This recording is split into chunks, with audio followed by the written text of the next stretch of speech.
Look at this picture very carefully. And the boy on the right with his eyes wide open. That is Andrey Esipenko, the little youngster who was 11 years old in 2013 when this picture was taken at the Tal Memorial with Magnus Carlsen, who was world number one back then, but not yet the world champion. He was going to become a world champion a few months later. But look at the excitement that Esipenko has. And fast forward to 2021, here is Andre sitting opposite Magnus playing a one-on-one game in classical time control at Tata Steel Masters. Well, dreams do come true. And the game was very intense. Here is another picture of them playing. Esipenko was fully concentrated. He wanted to give his best. Carlsen, as always, was confident about his chances. You can see from his pose, very relaxed, very confident.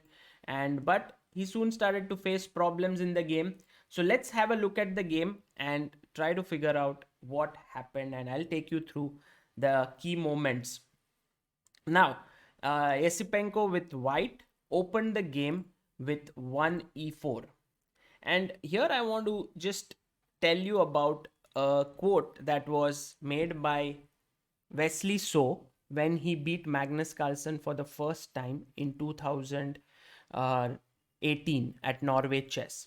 So he had written, "It is like being a very young and talented soccer player and having pictures of Pele all over your room and knowing by heart every game he ever played. You think about him, dream about him, grow up wanting to be as good as him, and when playing by yourself, even pretend you are him. And then one day, Pele suddenly appears on the field. You can't move, you can't breathe. Everything is a blur. Which goalposts are yours? You feel like you might faint. You are overwhelmed because he's older, bigger, and has years of experience on you. You see that you are a kid with oversized dreams. Playing Carlsen in Norway is probably playing Pele in Brazil. This is how Wesley So spoke about his encounter with Magnus Carlsen, and I think this is the same which feeling that Esipenko also had. Uh, well, playing Magnus is always a challenge, and more so when he is 6 consecutive draws he has made. So Magnus started off with beating Firuja, then 6 draws, and now playing against Esipenko, he wanted to win, so he played the Sicilian knight f3. Of course, the youngster goes all out for this open Sicilian, and there is the Sicilian knight off. Now bishop e2, and we are seeing a lot of games with e5 on top level because that's how Sicilian games are progressing. However, what Carlsen did today was he played e6. He's going for this Scheveningen setup, which is more sort of conservative in nature but also very rich because there's no direct contact, and so black is more flexible. He can go for e5 later or d5, b5, he has all such moves possible. Bishop e3, bishop e7, and now generally white players would castle, black would castle, and we would reach a very classical position.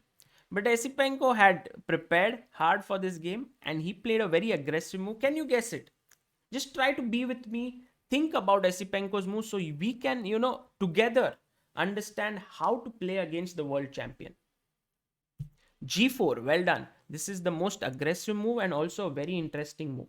Now, black could have done the knee-jerk reaction. When a flank attack comes at you, you strike in the center with d5. This is the main way to play. After ed, knight d5, queen d5, bishop f3, queen c4. This is a position which can be explored. It looks like white is slightly better, but black is very solid. But Carlsen, after 12 minutes of thought, clearly meaning he was surprised, played the move b5 here. Esipenko pushed on, knight went back to d7, and now comes an important moment. Look at this, guys. G5 pawn is hanging, so you need to do something about it. So my question to all of you here is, how would you defend the g5 pawn? Would you play h4 or would you play queen d2? Pause the video and think. Okay, guys, I tricked you. I hope you didn't fall for either of them. Well, both of them are good moves in their own right, queen d2 and also h4. But both moves are met with the strike b4. Even if I play queen d2, there is b4, pushing the knight on c3, have to go back, and then black can continue with knight c5, and the position remains complicated. So, Esipenko made a very conscious choice here. He played the move a3. Very, very interesting move, stopping b4 so that the knight is not pushed away.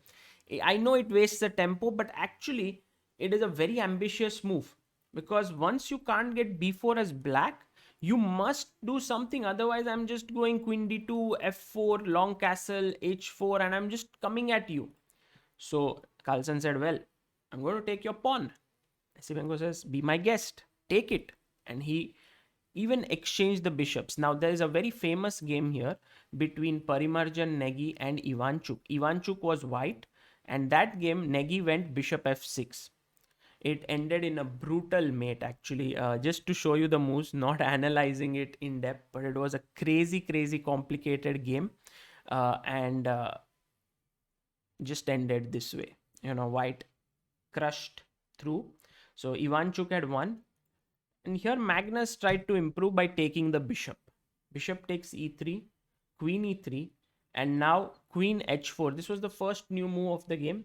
But once again, you get a feeling that Magnus is a little bit too over ambitious here.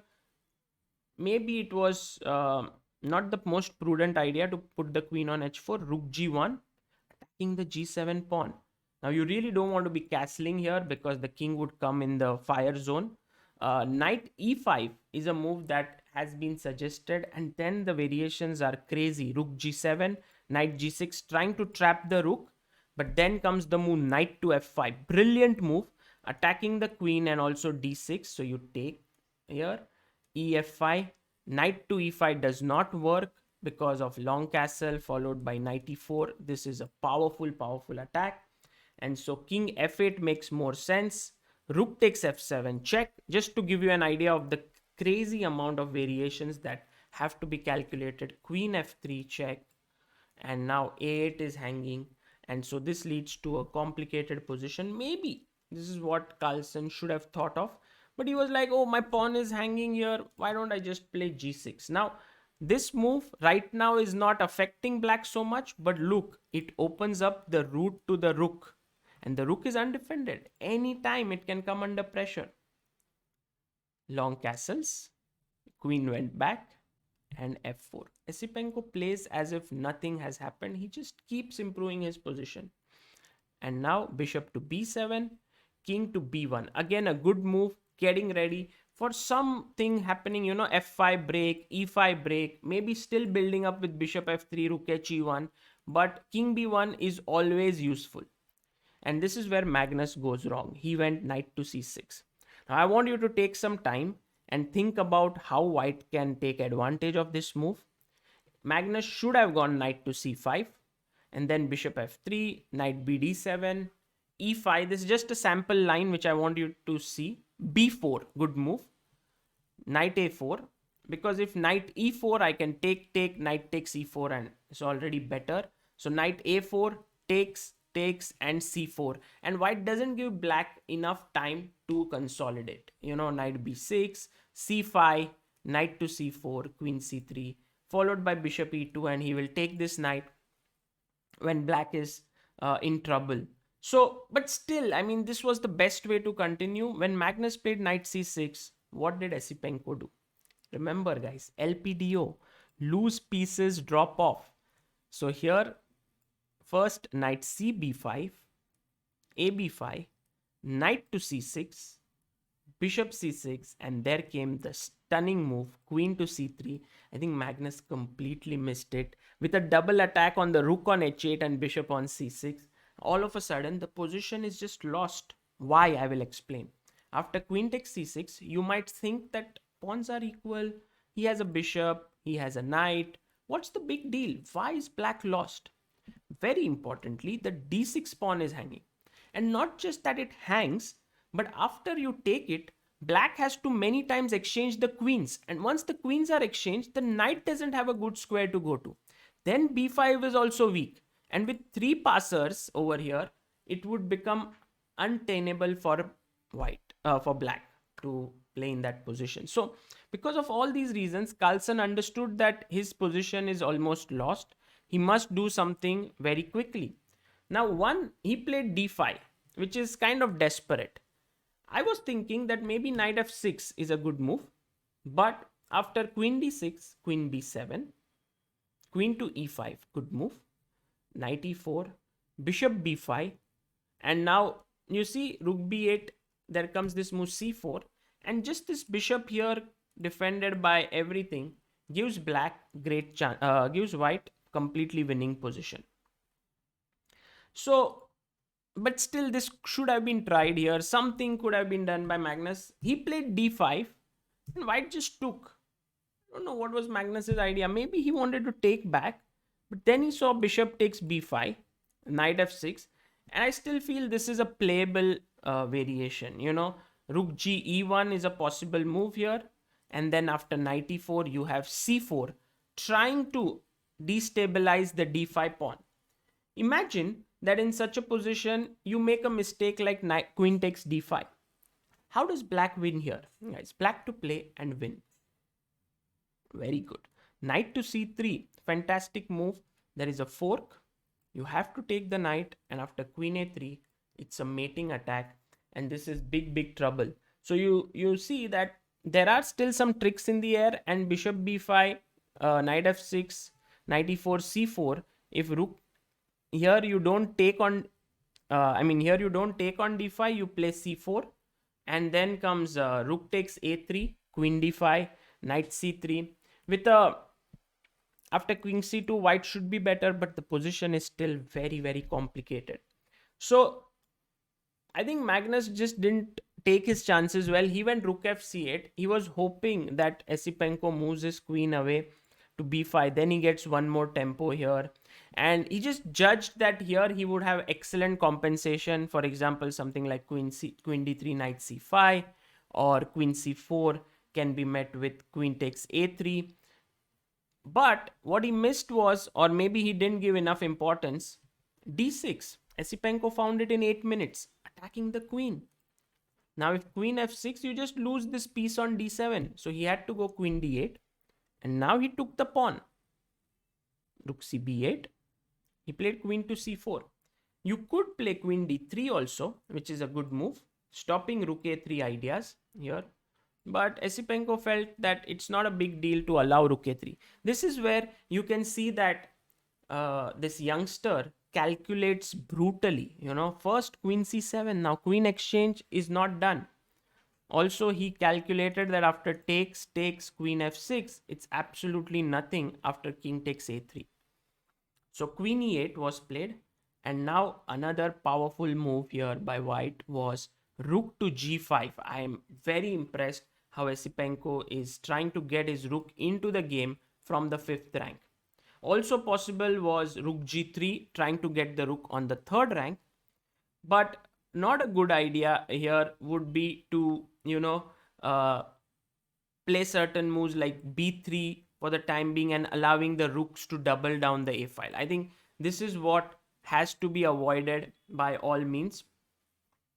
So firstly, rook g5, you can't double yet because then the rook would just hang.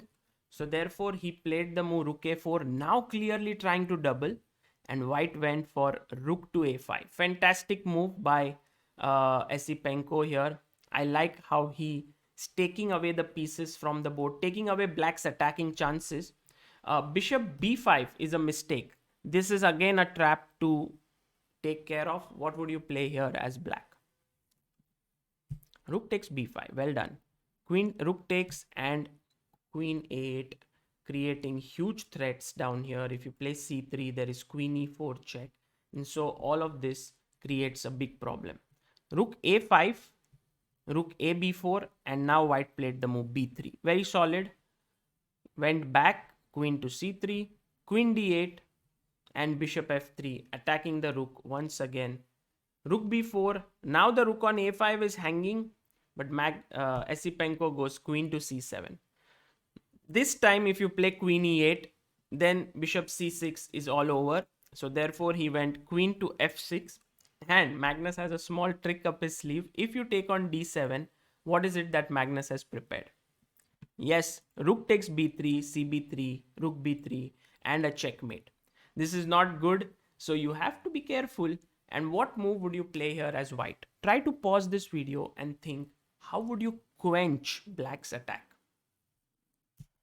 Rook to a8. Well done if you found this move, because now after rook b3, cb3, the rook is pinned, so it cannot move. And once the pair of rooks are exchanged here, the attack falls flat. Queen f5 was the next move. The knight is hanging, but how to defend it? If you go knight f8, I'm still pushing ahead with d7. So queen f5, threatening rook takes b3 check. And now no need to hurry. You play the move king to b2. Very, very cool move. Queen c8 was winning faster, but you have to calculate more, and this is not the human way to win. Because after king g7, you have queen c3 winning the rook. But after knight f8, d7, rook takes b3, king a2, somehow not so easy to calculate because queen takes c2 is now defended by the queen. So here white wins. King b2 is just keeping cool, rook to b5, and now Esipenko saw nothing wrong with taking the knight, so he picked it up. Rook c5, putting some pressure on c2, and now very nice move, rook c1. The main point being that after queen f4, check, and d7, Magnus just resigned because the point of rook c1 becomes clear. Let's say you give a check on e5 here in this position, then I can just play c3, and then the rook on c1 here makes all the more sense because after rook c2, it just boxes everything nicely and the pawn queens. So that was a tremendous victory for Esipenko. You can see that just moments after he won the game, he was just so thrilled. Here, look at him folding his score sheet. It's like, whew, I can't believe I've beaten Magnus Carlsen. The smile on his face, look at him, big bright eyes. He said this is one of the best days of my life. Very relaxed, and also coming up is a rest day now, so he can relax and be at ease in the fine thought that he has beaten the world champion. I want to tell you that Esipenko is one of the biggest talents in the world. He's from Russia. He might well be the next pool of talents who go on to challenge Carlsen with Firuza, Esipenko. You may have the Indian stars, Nihal Prag, Raunak, Gukesh, all these youngsters moving up there. But Esipenko is definitely a very, very bright young talent. And to prove this point, I just want to show you this final position. This was played between Esipenko with the black pieces here against Sergei Karyakin. And your task, this was at World Rapid Championship 2017. And your task is to find the winning move for black. So try doing that and please answer in the comments. Sometimes you don't have to talk about, oh, how Esipenko was the former world under 16 champion, how he quickly became a GM at the age of 16, or to show his talent. All that you have to do is show one game. And once you find the move, you know that this boy is a force to reckon with. Magnus Carlsen lost to Esipenko. And this is his only 29th loss in classical chess in 7 years since he became the world champion, and first time ever that he's losing to a teenager, which is a big news. I hope you enjoyed this coverage. This is Sagar Shah signing off. Bye bye.